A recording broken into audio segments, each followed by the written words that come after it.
조적지열입니다. 그런 부분들에 대해서는 우리가 분명히 좀 이렇게 강조를 하고 좀 이제 확인해 둘 필요가 있다라는 것입니다. 그래서 어쨌든 그런 어떤 임명에 대한 것을 포함해 가지고 나눔과 배려라는 부분들을 굉장히 이렇게 농민군들이 재현한 실천에 옮긴 이런 부분들에 대해서는 2009년에 개정된 교과 과정에 비춰보더라도 굉장히 어떤 소중한 우리 역사적인 경험이다라는 그런 부분들은 우리가 지금까지가 우리가 동학농민혁명 그러면은 뭐 그냥 이렇게 자동적으로 나오고 있는 반봉건, 뭐 반회세 이런 것에 이제 더해서 좀 새로운 어떻게 보면은 그 사건이 가진 좀 더 풍부한 어떤 의미들을 새롭게 발굴해라는 차원에서도 좀 학생들에게 가르칠 필요가 있는 것이 아닌가 이런 생각이 들고요. 그 다음에 동아시아적 시각에 대해서인데요. 제가 이번에 이제 교과서를 좀 검토하면서 느낀 것 중에 하나가, 발견하면서 놀란 것 중에 하나가, 이 교과서에 보면 동학농민혁명과 관련해 가지고 좀 이렇게 동아시아적인 시각을 강조해야 된다 이런 얘기들을 많이 합니다. 많이 하는데 정작 교과서 서술에 보면은 내용에 보면은 동아시아적 얘기를 해놓은 교과서 거의 없어요. 아주 놀라운 일입니다. 우리가 그러지 않습니까? 동학농민혁명이라는 것이 우리 한반도만의 문제가 아니라 결국은 어떻습니까? 청일전쟁의 도화선이 되었고 청일전쟁의 결과는 동아시아 국제 질서를 크게 바꾸는 결정적인 어떤 의미를 가진 것이다. 그런 점에서 동학농민혁명이라는 것은 이 동아시아적인 차원에서는 굉장히 중요한 의미가 있는 것이다. 이런 얘기는 있게 합니다. 하는데 교과서에는 그런 얘기가 잘 안 나와요. 보면은 일본군이 들어오게 된 어떤 이유로 조선이 청나라의 군대 원병을 요청하니까 조선 정부가 자식들의 힘만으로는 농민군을 진압할 자신이 없으니까 청나라의 원병을 요청합니다. 4월 말에. 그러니까 이 일본이 텐진 조약에 의해 가지고 자기들도 이렇게 파견을 했다라는 얘기만 있는데, 텐진 조약이라는 것이 텐진 조약에 어떤 내용이 들어있는지 그런 얘기는 길지 않게 아주 짧게라도 언급해 줄 필요가 있는데 얘기가 안 나와요. 이게 텐진 조약이라 해가지고는 좀 그렇고요. 그리고 텐진 조약이라는 것은 여러분 잘 아시다시피 갑신정변의 결과 청나라와 일본 사이에 지금 맺어집니다. 네, 조약입니다. 그 내용도 갑신정변을 다루는 데서라도 좀 충실하게 다뤄질 필요가 있는데, 제가 살펴본 교과서에는 그 부분에 대해서 충실히 다루지 않은 교과서도 많았다. 그래서 그런 부분들도 포함해서 이 동학농민혁명이 가진 어떤 그 동아시아적인 어떤 맥락 속에서의 어떤 그 의미 이런 부분들에 대해서 좀 강조를 해야 되고, 특히 이 동학농민혁명이 어떤 가지는 그 뒤에 어떤 결과 혹은 어떤 동학농민혁명의 어떤 의미 이것과 관련해 가지고는 대체적으로 이런 겁니다. 동학농민혁명은 실패로 끝났지만은 그 이후에 고국운동의 어떤 흐름으로 연결되었다라는 것만 얘기를 하고 있어요. 아까도 말씀드렸지만은 어떻게 보면은 동학농민혁명은 그런 어떤 한반도의 어떤 일국사에만 가둬두기에는 너무나 어떤 큰 사건이었고 중요한 의미들을 많이 가지고 있습니다. 그 중에 하나가 동아시아적인 어떤 그 시작입니다. 그래서 동학농민혁명은 그것이 그 이후에 고국운동으로 연결되는 것뿐만 아니라 동아시아의 국제 질서를 재편하는데 굉장히 어떤 중요한 의미를 가진 사건이다라는 이런 어떤 쪽의 얘기들, 동아시아적인 시각과 관련한 서술도 중요하다. 그런 어떤 학습이 필요하다. 이런 점을 강조를 하면서 발표를 마치겠습니다. 네, 감사합니다. 시간을 정확히 맞춰주셔서 고맙습니다. 이 주제에 대해서는 서울대 이상찬 교수님께서 약점 토론해 주시겠습니다.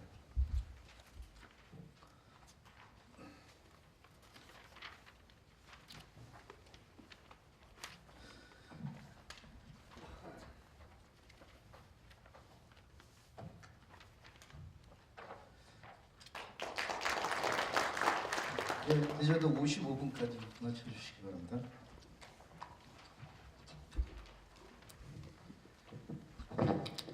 예, 서울대에 근무하고 있는 이상찬입니다. 시간이 없다고 그러시니까 그냥 그 토론문을 읽어가기로 하겠습니다. 배양섭 선생님의 논문은 방봉건 반침략을 중심 내용으로 하는 동학농민혁명에 대한 현행 교과서의 서술 내용이 역사적 사실에 비추어봐 크게 잘못된 것은 아니지만 국내외적 환경 변화를 고려해서 서술 내용을 조정할 필요가 있다는 시각에서 쓰여진 것으로 보입니다. 그런데 제가 보기엔 좀 배양섭 선생님께서 그 겸손하게 말씀을 하신 것 같고요. 그 전체적인 그 틀을 좀 다시 보자라는 그런 제안을 하고 계신 걸로 보여집니다. 아무튼 그런 그 조정할 내용, 말하자면 새로운 서술 방향의 모색으로 나눔과 배려의 정신에 관련된 내용을 대폭 보강할 필요가 있다는 것과 동학농민혁명의 동아시아적 의미를 부각시켜야 한다는 것 두 가지를 말씀하고 계십니다. 나눔과 배려와 관련해서는 나눔과 배려가 동학농민군의 그 인정 회복을 향한 중요한 계기였다는 전제 아래 2009년 개정교과 과정이 추구하는 인간상과 그 구체적인 내용에 배려와 나눔의 자세가 명기되어 있고 그 배려와 나눔의 자세를 동학교도들의 유무상자 실천, 동학농민군의 규율과 구빈, 농민군의 행동 준칙 등에서 실증적으로 찾아내고 계십니다. 동아시아적 의미 부각에 대해서는 지금 그 배양섭 선생님 발표에 대해서 제가 달리 더 드릴 말씀이 없습니다. 기본적으로 동의를 합니다. 그런데 다만 그 동학농민혁명의 동아시아적 의미가 한 종의 교과서에서만 서술되고 있다는 사실을 말씀하고 계신데 저도 이 논문을 통해서 처음 알게 되었고요. 정말로 놀랍다는 말씀만 드리겠습니다. 이 논문이 갖는 의미는 우선 그 동학농민 운동에 대해서 교과서 서술의 새로운 방향을 제시하고 있다고 보여지는데요. 좀 그 배양수 선생님께서 이 인정 회복을 위한 난리라는 부분에 대해서 좀 토론을 하자는 제의를 안 하신 것 같습니다. 그래서 제가 느끼기로는 동학농민운동을 반동원 반침략 투쟁으로 지금까지 이해해왔던 기본 틀에서 벗어나서 인정회복을 위한 난리로 규정을 하고 그러한 그 인정회복을 위한 난리라는 차원에서 볼 때 동학농민군이 나눔과 배려라는 그런 그 가치를 지향했다고 얘기를 하면서 이제 그 나눔과 배려라는 것을 사실 그 연구 차원에서 그 논문을 쓰고 계시고 있습니다. 그래서 이 실증적인 부분에 있어서도 제가 달리 더 드릴 그 말씀은 없습니다. 근데 다만 이제 그 기본적인 그런 그 원칙이나 인식에 대해서는 같이 하고 있습니다만은 한 두 가지 정도를 그 질문을 드린다면요. 나눔과 배려를 실천하는 동학농민군이 인명의 소중함을 존중하는 사회를 지향하였다고 말씀을 하시면서 그 증거로 이제 양민의 재산 약탈이라든가 부녀자 격간 등을 저지른 농민을 소수해서 농민군을 경계하였다는 것을 들고 있습니다. 이것은 한편으로 보면 이제 농민군이 엄정한 군기를 유지하였다 그렇게 볼 수 있겠습니다만은 또 다른 한편으로는 새로운 세상을 만들겠다는 혁명에 참여한 사람들의 생명을 단순히 그 재산 좀 약탈했다는 것 가지고 빼앗을 수 있는가라는 측면에서는 상대적으로 농민군의 생명은 그다지 중요하게 생각하지 않은 게 아닌가. 이거는 분율이 엄격했다고 그런 측면에서 볼 수도 있지만 또 다른 한편으로는 농민군이 가지고 있는 이 죄와 벌을 그 처리하는 문제에 있어서의 근대적 원칙이 확립이 안 돼 있었던 게 아닌가 그렇게도 볼 수 있다고 보여집니다. 그래서 만약에 이 동학농민 운동이 성공을 했더라면 농민군이 지향하는 그런 가치들이 그대로 실현이 될 건데 그런 측면에서 볼 때는 좀 근대성이 약하지 않았을까. 이게 그 농민군의 어떤 그 한계로 이어졌을 가능성은 없을까. 그런 부분을 좀 그 질문드리고 싶습니다. 두 번째는 설명이 좀 복잡합니다만은 시간 관계상 그냥 제가 쓰여진 대로 그냥 말씀을 드리겠습니다. 나눔과 배려는 요즘 논의되고 있는 그 단어로는 인민민주주의를 연상하게 합니다. 이번 교과 과정 개정에서 바로 이 인민민주주의와 자유민주주의가 아주 중요한 이슈가 되고 있습니다. 또 나눔과 배려의 측면은 물론 아닙니다만은 우리는 이제 무상급식을 현재 그 망국적 포퓰리즘으로 규정하는 그런 정치 세력이 분명히 있고요. 그것 때문에 한 차례의 그 혼란을 우리가 겪기도 했습니다. 이러한 그 경향들을 고려를 할 때 앞으로 과연 그 개정 교과서에서 나눔과 배려가 강조될 가능성이 현실적으로 얼마나 있을까? 그런 부분도 좀 검토돼야 되지 않을까 싶습니다.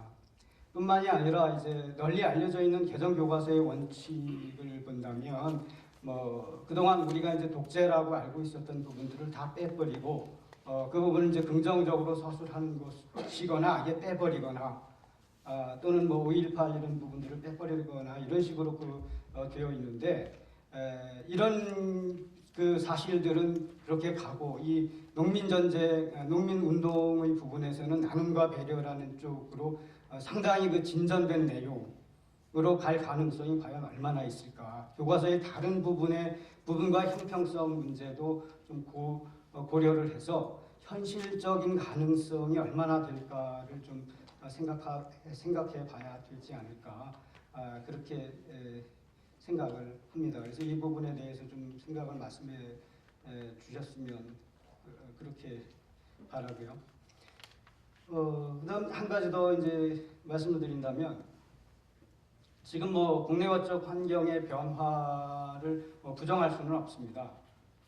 그런데 제가 혼자 지나치게 느끼고 있는 건 지나치게 느끼고 있는 건지는 모르겠습니다만은 여전히 변하지 않는 환경이 또한 그대로 지속되고 있다고 보였습니다. 오늘날 이제 1894년 농민 운동에 참여했던 농민군의 후예들이 과연 자기 조상들이 지향했던 바를 떳떳하게 이야기를 하면서 살아갈 수 있는가? 농민 운동이 일어났던 그 지역에서 농민군의 후예들이 어떤 모습으로 살아가고 있는가를 한번 실제로 고려를 해 가면서 생각을 해 본다면 제 개인적인 느낌으로 약 한 10여 년, 한 4, 5년 된 것 같은데요. 전주 지역을 가서 보고서는 사실 상당히 놀랐습니다. 그래서 전주 지역이 농민군의 활동의 본거지였던 그런 지역인데요.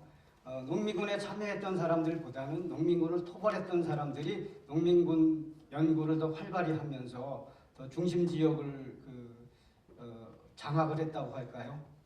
그러면서 활동을 하는 것을 보고 제가 정말 많이 놀란 적이 있습니다. 그래서 그런 상황이 바뀌어지지 않은 상황에서 이런 것들이 과연 가능할까? 그런 질문을 드리겠습니다. 마지막으로 이제 동아시아적 의미와 관련해서는 제가 달리 드리는 말씀은 없고요.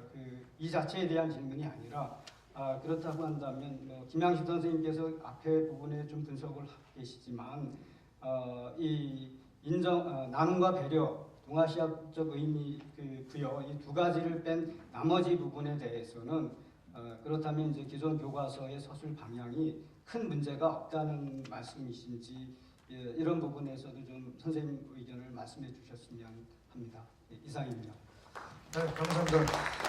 발표 내용뿐만 아니라 요즘 문제가 되고 있는 교과과정, 그다음에 내놓음과 배려에 대한 문제 이런 아주 여러 분야에 걸친 말씀을 해주셨습니다. 이따 종합토론 시간에 활발한 토론이 있겠습니다. 오늘 학술 발표의 다음은 두 분 선생님 감사합니다. 박수 부탁드립니다. 다음은 오늘 학술 발표의 마지막 주제입니다. 고려대학교 한국사학과에 계시는 최덕수 교수님께서 일본 역사 교과서에 나타난 동학농민혁명 서술 검토라고 하는 주제 발표를 해주셨습니다. 이 발표에 대해서는 인천대 강광석 교수님이 토론해 주실 예정입니다. 그럼 최덕수 교수님 부탁드립니다. 고려대학교 한국사학과에서 한국 근대사를 담당하고 있는 최덕수입니다. 제가 오늘 말씀드릴 주제는 보시는 것처럼 동학농민혁명을 직접 다룬 것이 아니고 동학농민혁명을 조금 전에 동아시아적 시각 얘기했습니다만은 이른바 일본의 우익교과서 또는 교과서 이런 것을 넘어서 전반적인 교과서는 어떻게 다루고 있는가 하는 부분에 대해서 말씀드릴까 합니다. 제가 마지막 발표이기 때문에 시간이 없을 걸 예상하고 간단하게 자료를 많이 했습니다. 자료를 보면서 말씀드리도록 하겠습니다. 이 도표는 이번 달 3일, 11월 3일자 동아일보 기사이긴 합니다만은 동아일보 기사에 나오기 전에 이틀 전에 일본 아사히 신문에 나온 기사를 동아일보에서 받아가지고 만든 자료입니다. 이른바 일본 우익교과서가 내년에 어떻게 일본 교육 현장에서 채택될 것인가 하는 데 대한 결과가 나와가지고 그 결과를 보도한 내용입니다. 그래서 보시면은 2010년도에는 역사 교과서가 이른바 처음에는 이른바 우익교과서 이걸로 출발했습니다만은 이 자체 내에 분란이 있어가지고 그 주류되는 그룹들이 이른바 이코샤로 옮겨서 책을 만들어냈습니다. 그래서 전에는 한 책이었다고 하면은 지금은 사실은 우익교과서 두 책이 되는 셈입니다. 근데 그 중심되는 그룹들의 경우 2010년도에는 이른바 채택률이 0.6%였습니다. 근데 이번 달 초에 내년 교과서를 채택하기 때문에 일본의 각 교육부에서 조사한 바에 의하면은 3.7%로 늘어나서 채택하도록 결정되어 있습니다. 그다음에 공민교과서입니다. 이 공민교과서 이른바 독도를 사진을 제일 처음에 제시하면서 독도가 일본 땅이다라고 제시하고 있는 교과서의 경우, 그 경우는 2010년도에는 0.4%였다가 내년에는 4.0%로 10배 이상 늘어나게 되어 있습니다. 근데 자료집에 말씀하신 것처럼 일본 교과서 문제는 1982년 교과서 문제가 논의된 이래 일본에서 교과서 검증이 있을 때마다 늘 논란이 되어 왔습니다. 4, 5년 주기로. 특별히 2000년대 들어가지고는 이른바 지유사 교과서 때문에 논란이 많았습니다. 근데 자료에 보는 것처럼 올 초에도 4월 달에 교과서 검증이 있었기 때문에 1982년하고 달리 우리 측에서도 동북아 역사재단이라든가 역사교과서에 관심 많은 분들이 계시기 때문에 이 두 교과서에 대한 집중적인 분석을 했습니다. 그래서 그 결과에 대해서는 이미 공감된 바가 있기 때문에 저로서는 그 결과에 대해서 다시 되풀이하지는 않겠습니다. 올 6월에 동북아 역사재단에서 일본의 교과서 문제를 가장 일선에서 다룬 다와라는 부분이 예상하기를 내년에는 0%까지 가능하다, 그런 낙관적인 견해를 발표한 적이 있습니다. 근데 그 결과는 보시다시피 전혀 예상 밖의 경우다. 동아일보의 경우는 2005년의 경우는 0.039%였기 때문에 그 사이에 100배가 늘어났다, 이렇게 얘기를 했습니다. 저희들로서는 일본에서 역사교육 현장에 있는 분이 예상한 것도 전혀 뒤집을 정도로 왜 이와 같은 교과서가 급격히 늘어나는가에 대해서 보다 진지하게 꼼꼼하게 따져보고 거기에 대한 대처가 필요하지 않는가, 그런 생각을 합니다. 이 두 교과서가 이른바 우익들 교과서의 경우인데 이 부분은 전에 나왔던 거고 이게 새로 나온 교과서의 경우입니다. 다른 제가 전반적으로 검토를 해봤더니 이 새로운 교과서의 경우 지표자가 전에는 이른바 지유사 교과서의 경우는 비교적 그 역사 전공자가 아니었습니다. 근데 이번 이 교과서의 경우 지표자의 대표로서 첫 장을 넘기자마자 나온 내용이 역사를 배운다는 일, 이런 부분이고 그 다음 장의 경우는 역사를 아는 힘 자체가 국제사회를 살아가는 힘이다, 이런 나름대로 그 역사 교육에 강조를 했었는데 맨 처음에 썼던 분의 경우는 간단한 얘기를 합니다만 동경대학에서 일본 근대사를 오랫동안 강의하신 미토 다카시 선생이 하여튼 여기 분이 쓴 경우고, 다른 부분은 교토대학 교수가 쓴 겁니다. 이른바 일본의 주류 역사학자들이 이와 같은 교과서에 대해서 보다 내용이 좋다거나 또는 채택돼야 된다, 이와 같은 얘기를 했습니다. 특별히 이 교토대학 선생의 경우는 이른바 처음에 한 게 글로벌 하는 가운데 세계는 글로벌 하는데 그 가운데 일본인은 원기를 잃었다. 여기에 대한 하여튼 위기감으로 역사를 아는 것 자체가 국력의 기둥이다. 그리고 편향된 역사 교육을 하여튼 정상화해야 된다. 이와 같은 얘기를 했습니다. 이와 같은 부분은 앞에서도 김영 선생님이나 배양 선생님 경우 동아시아적 시각을 얘기했습니다만은 지금의 우리의 경우는 이른바 작년에 제일 큰 사업이 국제 행사가 G20 같은 것입니다. 한국은 국제적인 위상이 부상되는 시기고 일본은 상대적으로 19세기와 20세기 전반까지는 아시아의 중심이었는데 최근 중국의 부상이나 한국의 부상 때문에 상대적으로 국제적인 위상에 대한 대단한 위기감을 가지고 있습니다. 거기에 대한 위기감이 일본 고유의 역사, 일본 고유의 역사를 아는 것이 글로벌하는 가운데 힘이다. 이런 것으로 전체적인 일본사의 위기감이 일본의 교과서를 더 선택하게 만드는 전반적인 배경이다. 맞습니다. 특별히 이 교과서의 경우 필자 다음 장에 나오는 내용이 이 교과서에 기대한다 이래가지고 여러 인물들이 이 교과서를 추천하는 글을 씁니다. 네, 무슨 정치평론가나 대학 총장에서 남됐지만 중요한 경우 지역교육위원회 교육위원장 대단히 구체적으로 일본의 경우 지역교육위원회에서 교재를 선택하게 되었습니다. 아주 구체적인 인물을 선택해가지고 일본의 무익들의 교과서 선택 운동이 집중되고 있지 않는가 그렇습니다. 그런 면에서는 역사 교과서의 경우 작년, 재작년까지 저희가 기대했던 것보다는 대단히 시민운동의 차원에서 큰 성과를 거둔 게 일본의 역사 교과서 운동이 하지만은 앞으로는 일본사회 전체의 대외적인 위기감 이런 걸 배경하면은 그렇게 녹록한 것은 아니다.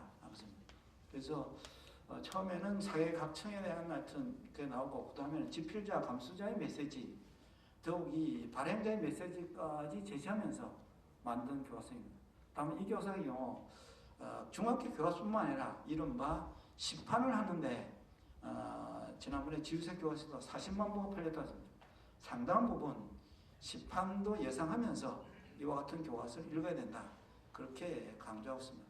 근데 그런 면에서는 지금까지 저희들 오늘 교과서 문제를 쭉 다루긴 합니다만 교과서 문제를 포함해가지고 일본 전체 사회의 우경화나 역사 교육의 문제도 같이 봐야 이른바 동아시아의 번영 공동체라는 게 가능하지 않겠는가 그렇습니다. 이거는 일본의 교과서 가운데 비교적 채택률이 높고 비교적 객관적인 서술에 따른 동경 서적의 교과서 내 기술입니다.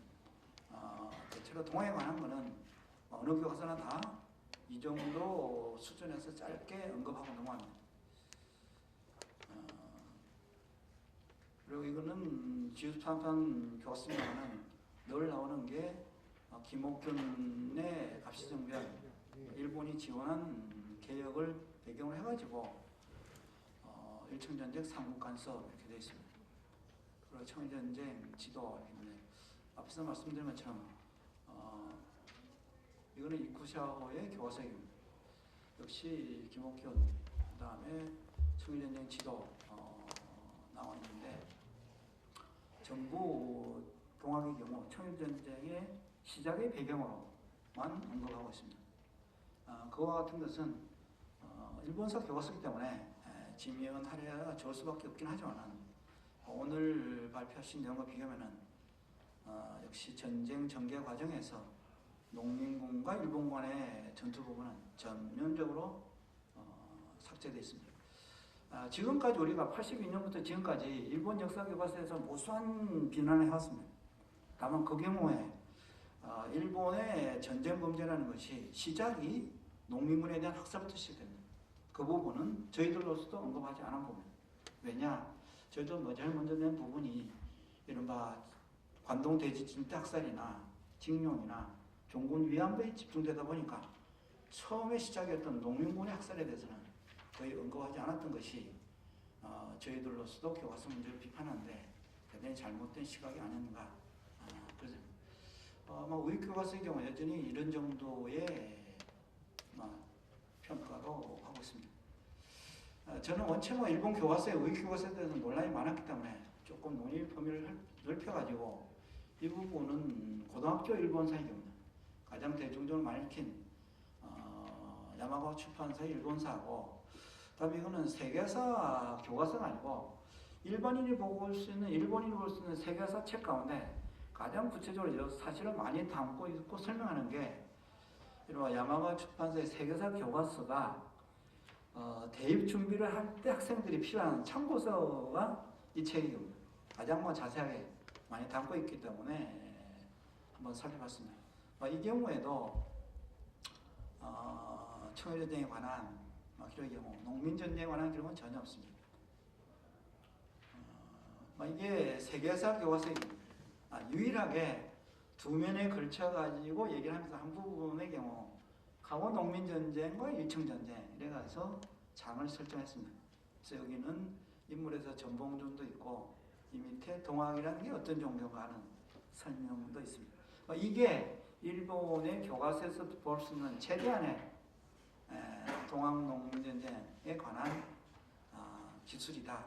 그래서 여러 가지 얘기를 많이 했습니다만은 결론적으로 말씀드리면은 앞에서 말씀드린 것처럼 최근의 연구에 의하면은 역시 동학농민군이 아까 배웠을 경우 태평진국에 비하면은 농민군은 죽이지 않고 상처를 주지 않고 그런데 엄청난 인명이 실제적으로 일본군에 의해서 살상된 게 동학농민혁명 2차 봉기 때라는 것이 최근 일본 연구자 또는 우리 연구자에 해가지고 일본 측 사료를 통해 가지고 확인된 바입니다. 이런 경우 이런 일본군에 대한 동민농민의 대량 학살이라는 게 일본 제국주의 침략과 학살의 원점입니다. 그런 면에서는 우리 교과서에도 전혀 일본군에 의한 농민군의 학살, 이른바 종군위안부 같은 문제가 유엔에서도 어느 정도 인정받게 된 경우는 이른바 근대 제국주의 전쟁 가운데 종족에 대한, 집단에 대한 대략 학살에 대한 나름대로 반인륜적인 범죄로서 제기해가지고 그건 나름대로 인정받다 보면 그런 면에서는 일본 제국주의가 근대에서 침략의 또는 학살의 원점이 농민전쟁이었는데 이 부분은 저희들로서 지금까지 저희들 스스로도 좀 외면한 부분이 아닌가 그래서 그런 면에서는 전체적으로 보면은 제일 중요한 부분이 동학농민전쟁하고 청일전쟁을 저희들로서도 별개의 사건을 기술한 부분이 지금까지 저희들로서나 또는 일본 교과서에서도 농민 입장에서 보면은 가장 잘못된 부분이 다 있으면서 이른바 반인륜적인 범죄로서 아시아에서 동학농민군에 대한 일본군의 학살 부분은 우리 교과서도 반드시 제시되고 일본 측에서도 요구해야 될 부분이 아닌가 그런 생각을 했습니다. 시간 관계상 짧게나마 이 정도로 말씀드리겠습니다. 감사합니다. 고맙습니다.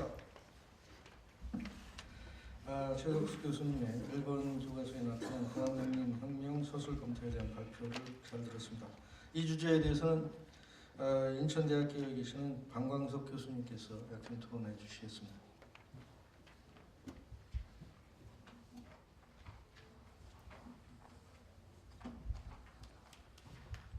10분 내, 20분까지 해주시면. 지금 소개받은 방광석입니다. 최덕수 선생님이 그 화면을 통해서 일본의 역사 교과서의 문제점, 특히 동학농민혁명하고 관련된 부분에 관해서 말씀해 주셨는데 내용이 굉장히 개략적으로 말씀을 해주셨고 구체적인 측면에서의 문제점은 좀 치밀하게는 말씀하시지 않으셨던 것 같습니다. 그런데 이제 저는 토론문을 발표문만 가지고 토론을 준비했기 때문에 조금 너무 작은 문제에 좀 집중한 것이 아닌가 그런 생각이 드는데요. 어쨌든 일단 최덕수 선생님의 말씀의 의미를 다시 한번 확인하고 거기서 우리가 좀 더 생각해 볼 문제점을 좀 지적하도록 하겠습니다. 이 발표는 동학농민혁명이 동아시아 삼국의 교육 현장에서 어떻게 전달되고 있는가를 파악하기 위해 일본의 중고등학교 교과서와 참고서의 동학 관련 기술을 검토한다는 목적으로 발표가 됐습니다. 그래서 단순히 일본의 교과서의 문제를 이제 비판하려고 하는 것뿐만 아니라 그것을 이제 참고로 삼아서 우리 한국의 역사 교과서를 또 어떻게 기술해야 될 것인가 하는 문제하고도 이제 관련이 된다 이렇게 말씀을 드릴 수 있겠습니다. 또 한 측면은 일본에서 보수적인 역사 교과서 채택 움직임에 경종을 울리고 한중일 삼국의 역사 인식을 공유하기 위한 기초적인 작업이다. 단순히 이것도 일본의 역사 왜곡을 비판하는 것이 아니라 좀 더 한 발자국 더 나가서 우리가 한국, 중국, 일본의 근대사에 대한 인식을 공유하기 위해서는 어떻게 노력해야 될 것인가 하는 그런 문제의식도 담겨 있다고 할 수가 있겠습니다. 구체적인 발표의 내용을 요약해 보면 이러한 세 가지로 요약을 할 수가 있겠습니다. 일본 중고등학교 역사 교과서에는 청일전쟁의 주요 전장이 되었던 조선 내에서 일본군과 동학농민군이 충돌한 양상이나 전투의 중간 과정은 생략되어 있다라고 했습니다.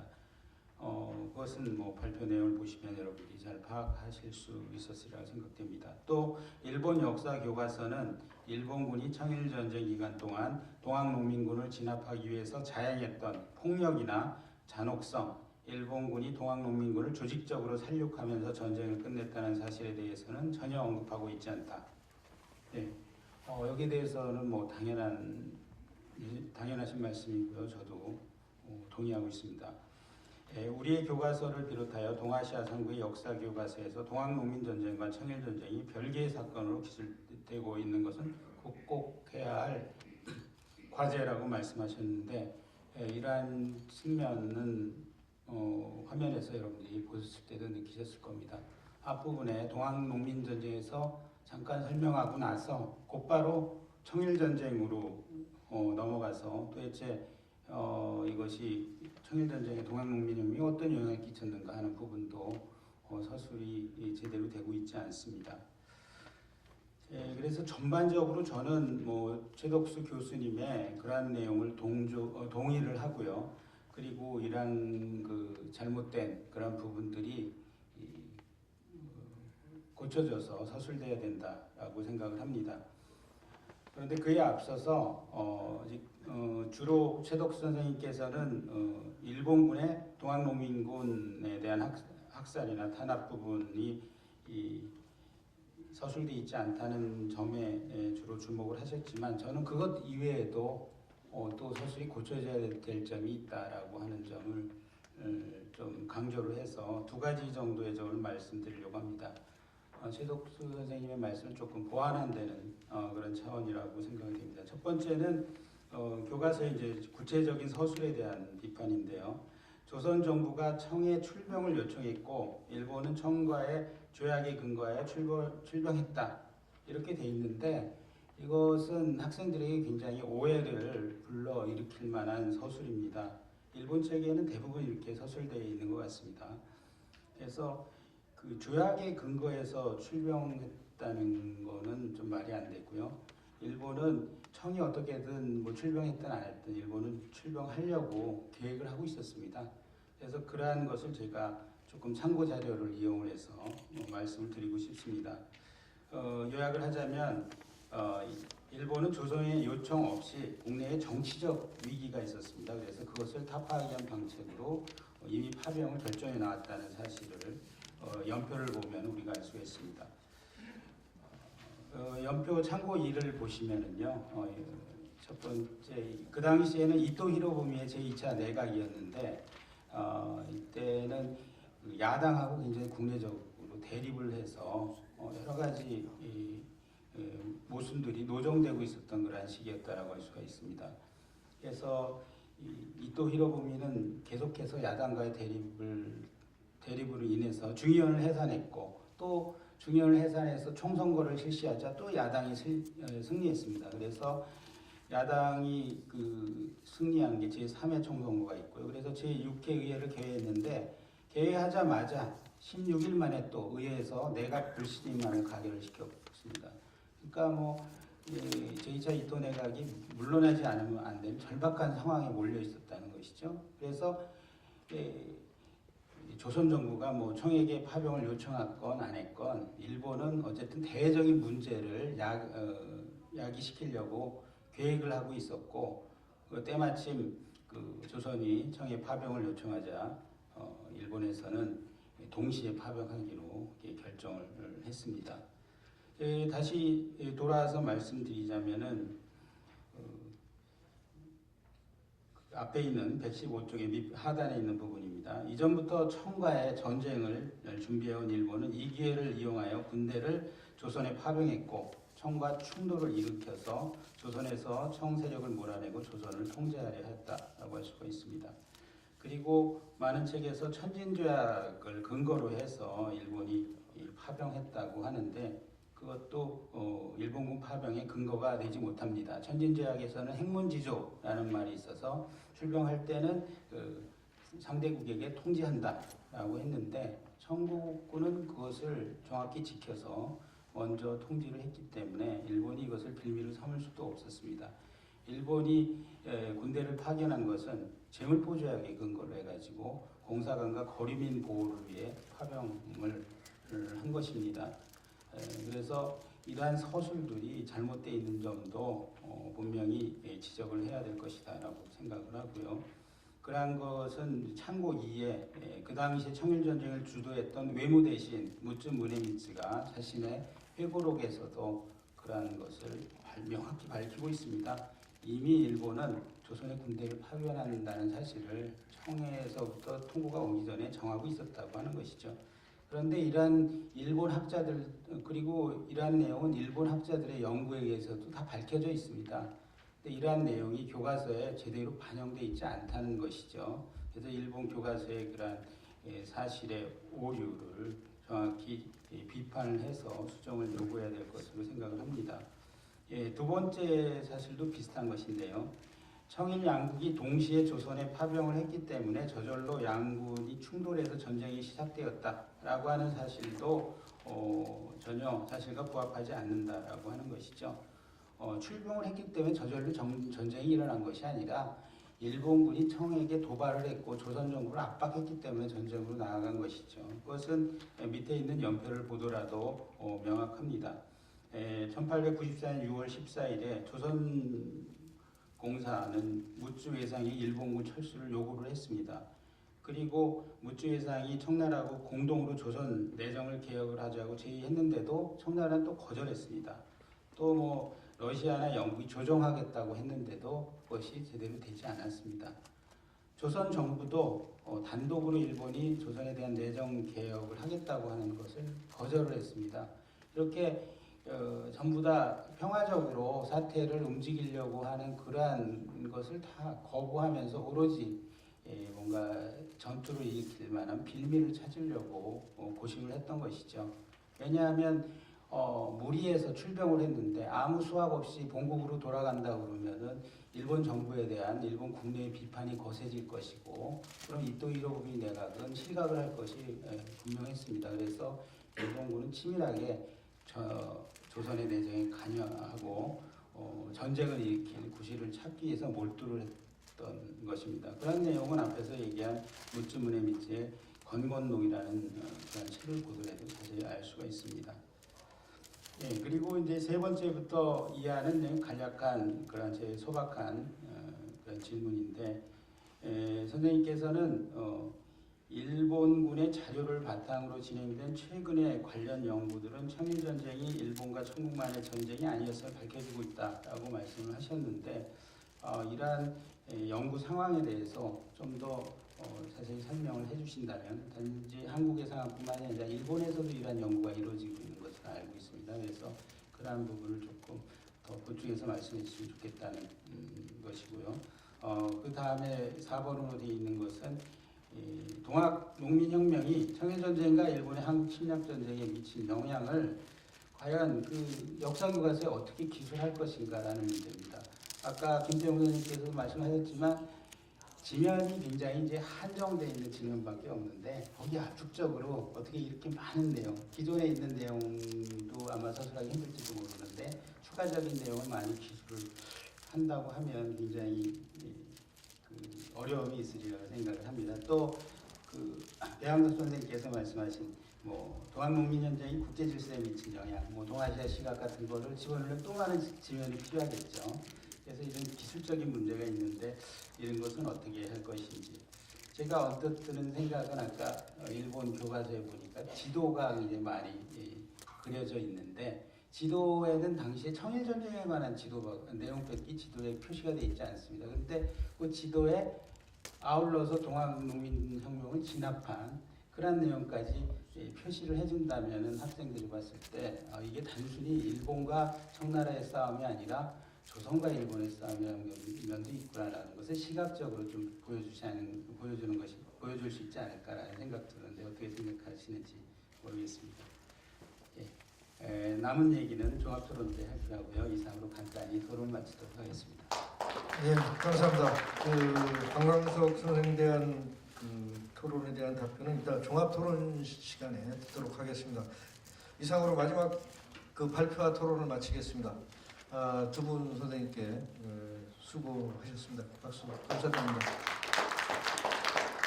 다음은 그 종합토론을 위한 장내 정리를 위해서 10분간 휴식을 갖도록 하겠습니다. 그래서 10분 후에 5시 30분부터 6시 30분까지 1시간 동안 충남대학교 교수인 김상기 선생이 좌장이 돼서 오늘 발표에 대한 종합토론을 갖도록 하겠습니다.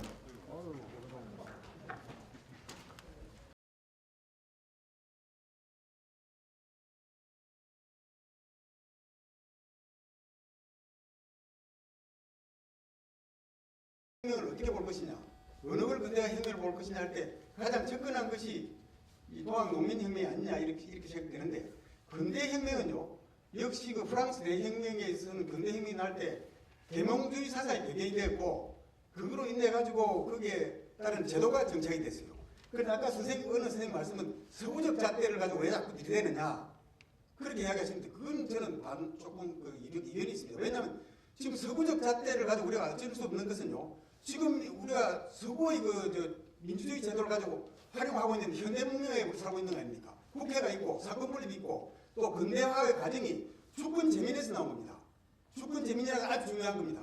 주권재민이 있느냐 없느냐 하는 문제는 혁명사상의 핵심이라고 저는 봅니다.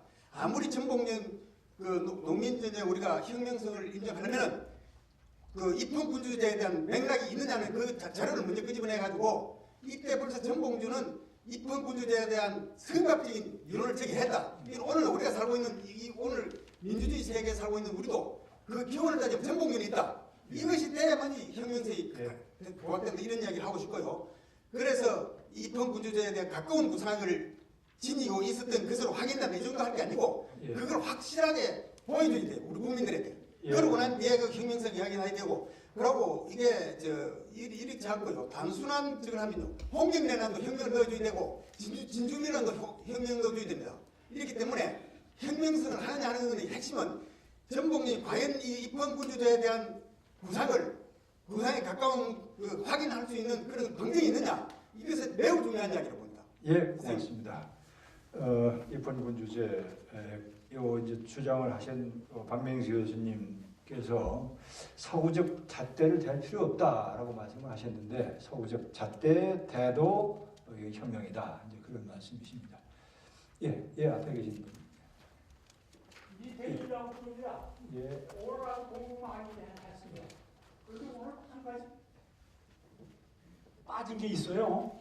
2부 소위 민주주의 인민공화국의 그 역사계에서는 이 동학 혁명에 대해서 어떠한 견해를 가지고 있으며, 예. 또 2부의 그 중고등학교 그 교과서에는 어떻게 이걸 반영을 시킬 수 있습니까? 소위 이 철저한 그 유물사관을 주장하는 그 이후의 그 동향을 좀 알고 싶습니다. 예, 이상입니다. 좋은 질문이십니다. 우리 답변 좀 간단하게 좀 부탁합니다. 답변 어떤 분이 해주시겠어요? 간단하게 제가 먼저. 하죠. 예, 우선 간단하게. 94년에 북한에서 기념사업 거기서는 이제 갑오 농민 전쟁이라고 얘기를 했죠. 1994년도에 북한에서 나온 걸 우리나라에서도 출판한 게 있습니다.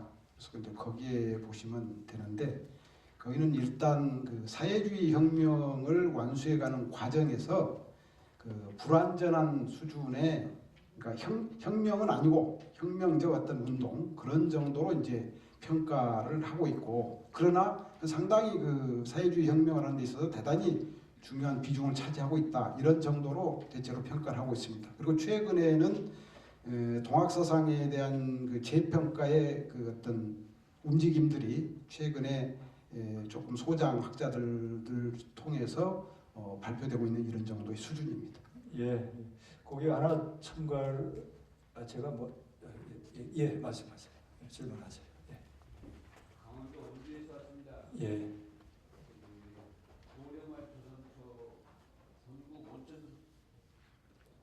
원천석 선생의 문학에 대해서 알아보고 있는 사람입니다. 원주의 해월 선생, 최시영 선생 그 잡힌 고향이 있거든요. 그래서 서울 오셔가지고 비참하게 돌아가신 걸로 아는데 이 학술대에서 최시영 선생에 대해서는 절대 하나도 거론을 안 하는 것 같아가지고 그 배경을 좀 말씀해 주셨으면. 그 배경은 아니고요. 오늘 내용이 학술 회의를 주최한 그 내용이 이제 혁명이라고 하는 것을 강조했던 것이고 교과서에 이제 아까 말씀도 나왔습니다만은 동학농민 운동이라고 되어 있는 것을 동학농민 혁명으로 고쳐야 된다, 바꿔야 된다. 아울러서 현재 우리 교과서, 중학교, 고등학교 교과서 그리고 일본 교과서에서 우리 동학농민 혁명에 대해서 어떻게 서술되어 있고 어떤 부분에 오류가 있는지 그런 정도 오늘 학술 발표를 한 것입니다. 이 정도로 할까요? 마지막 한 분 뭐 하시겠다고 하니까 마지막으로. 시간이 없는데 기회 주셔서 감사합니다.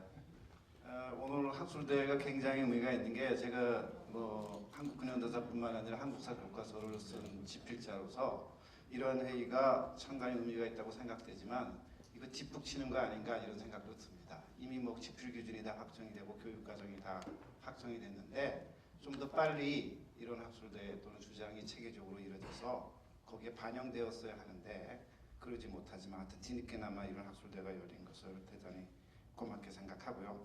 저희가 교과서 직접 쓰는 입장, 김태용 선생님도 쓰셨지만 우선 운동이 벌써 문제가 많다고 지적되면서도 이번 교육과정에서도 또 집필기준에서도 또 운동으로 돼 있어요. 그러니까 좀 더 확실하게 학계의 의견뿐만 아니라 재단의 의견도 정리를 해서 반드시 혁명이 됐던 전쟁이 됐던 하여튼 운동이라고 쓰는 학자들 또 학계에서는 없는데 이것만큼은 좀 개선이 되었으면 좋겠고요. 또 하나 지금 교과서 여러 가지로 지적해 주셔서 제가 앞으로 교과서 집필하는데 많이 도움이 되지만 우선 동학사의 패전개혁안을 어떻게 할 것인가 심지어는 그냥 근거를 밝히지 않던 것을 이제는 어떤 교과서는 역사소설 동학사라고 집어넣기도 하고 심지어는 그 교과서를 쓰는 분들은 일단은 통과되는 것이 가장 우선입니다. 주거라고 썼는데 통과가 되지 않으면 아무런 의미가 없으니까요. 그래서 눈치를 살필 수밖에 없고 김태형 선생님 지적했듯이 집필 기준이라든가 과정을 철저하게 보고 또 보고 이거 혹시 걸리지 않을까 이런 것을 생각하는데 당장 이 문제가 걸립니다. 과정 표정개혁은 마지막 조가 또 문제가 되기도 하는데 이번 회의 결과 하여튼 좀 더 그 중지를 모아서 오지영의 다른 건 문제가 되지 않을 수도 있지만 하여튼 패전개혁 12개 조가 학생들에게 가장 널리 알려져 있고 동학의 사상을 나타내는데 가장 중요한 자료가 되는데 이것이 교과서에 들어가도 좋을지 안 좋을지 거기에 대한 확답을 좀 내주셨으면 좋겠습니다. 또 하나 이제 교과서를 분석하는데 가장 중요한 것은 오늘 오류가 굉장히 많이 나왔다. 이래서 저도 이제 많이 반성하고 있습니다만 교과서를 분석하는 분들의 가장 커다란 맹점은 사실이 들어갔느냐 안 들어갔느냐 이것이 오류냐 아니냐를 따지는 데만 너무 집중돼 있어요. 근데 국정교과서와는 달리 현재의 교과서는 본문뿐만 아니라 자료 또는 탐구 활동 각종 그 코너를 통해서 종합적으로 그 사건이라든가 인물에 대해서 어떻게 의미를 부여할 것인가를 고민하거든요. 근데 거기에 대한 분석은 없어요. 예, 그러니까 이제 그런 점들을 예. 앞으로 할 때 좀 참고를 하셔서 분석도 하시고 제시해 줬으면 좋겠습니다. 동국대학교 한철호 교수였습니다. 집필자의 한 분으로서 말씀을 하신 것 같습니다. 자, 이제 마지막으로 뭐 끝까지 자리 앞자리에 하고 계신 사무총장님 어떻게 한 말씀?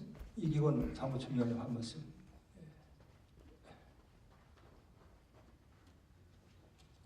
네, 감사합니다. 11분의 이 큰 교수님들이 저희들의 할아버지의 문제를 오늘 여기에 단상에 올려놓고 이 많은 시간을 화해해서 저희들의 마음을 달래주신 걸로 생각해서 13,000여 등록된 유가족을 대표해서 감사의 말씀을 드립니다. 사실은 지금 저희 정부 대한민국에서 2004년도에 이래서는 안 되겠다 그래서 대한민국 국회에서 동학농민혁명으로 이름 지어서 특별법이 공포가 됐습니다. 그러면은 대한민국 교과서가 지금 일본 교과서 가지고 얘기한 것 같은 분위기예요. 대한민국 교과서가 대한민국 정부에서 대통령이 공포한 동학농민혁명 이것을 운동이라고 고집을 부린 것은 그것은 대단히 잘못됐습니다.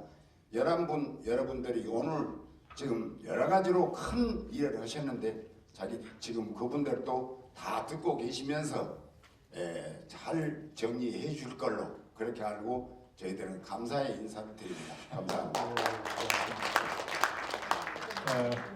됐습니다. 동학농민혁명 기념재단이 2010년에 조직됐다라고 하는 것이 너무 참 늦었다 하는 생각이 듭니다. 작년이네요. 작년에 조직됐다라고 참 너무 늦었다 하는 생각이 들고 이제 동학농민혁명 기념재단이 활성화되고 많은 활동이 이제 추진되리라고 생각이 됩니다.